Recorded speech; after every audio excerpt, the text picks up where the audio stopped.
पिछले 10 दिनों से मैं जेल के बाहर हूँ और मुझे बड़ी सुकून की नींद आ रही है। 6 महीने मैं जेल में रहा।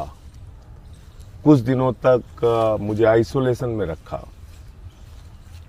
प्रधानमंत्री जी ने शायद अगर ये मौका नहीं दिया होता तो मैं अपने आप से मुलाकात नहीं कर पाता। मैं उन तमाम महापुरुषों से मुलाकात नहीं कर पाता। मैं उन तमाम क्रांतिकारियों के साथ बातचीत नहीं कर पाता जिनके बारे में मैं सुनता था, कहानियां पढ़ता था। उनसे मेरी मुलाकात हुई, क्योंकि जब एकांत में आदमी होता है तो उसको बहुत कुछ सोचने समझने का, चिंतन करने का मौका मिलता है। मैंने नेल्सन मंडेला जी से मुलाकात की। क्या शानदार क्रांतिकारी जीवन था उनका। मैंने शहीद आजम भगत सिंह जी से मुलाकात की। 23 साल का एक नौजवान कैसे हिंदुस्तान की आज़ादी के लिए अपना सब कुछ न्यौछावर कर सकता है, ये जाना उनको पढ़कर।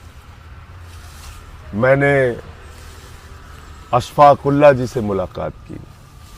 रोशन सिंह, राजेंद्र लहड़ी, राम प्रसाद बिस्मिल, पता नहीं कितने क्रांतिकारी जिनके बारे में पढ़ा, जाना, काला पानी के दस्तावेज पढ़े। और तब ये लगा कि 30 साल से जो समाज सेवा, राजनीति के माध्यम से लोगों की सेवा कर रहा था, शायद मेरा रास्ता सही था। और गांधी जी को पढ़ा तो ये जाना कि हम तो सही रास्ते पे चल रहे थे। शायद ये 6 महीने के जेल का सफर नहीं होता तो मैं ये नहीं सोच पाता कि मैं जो कर रहा था, जिस संघर्ष के रास्ते पे चल रहा था, वो कितना सही है या गलत है।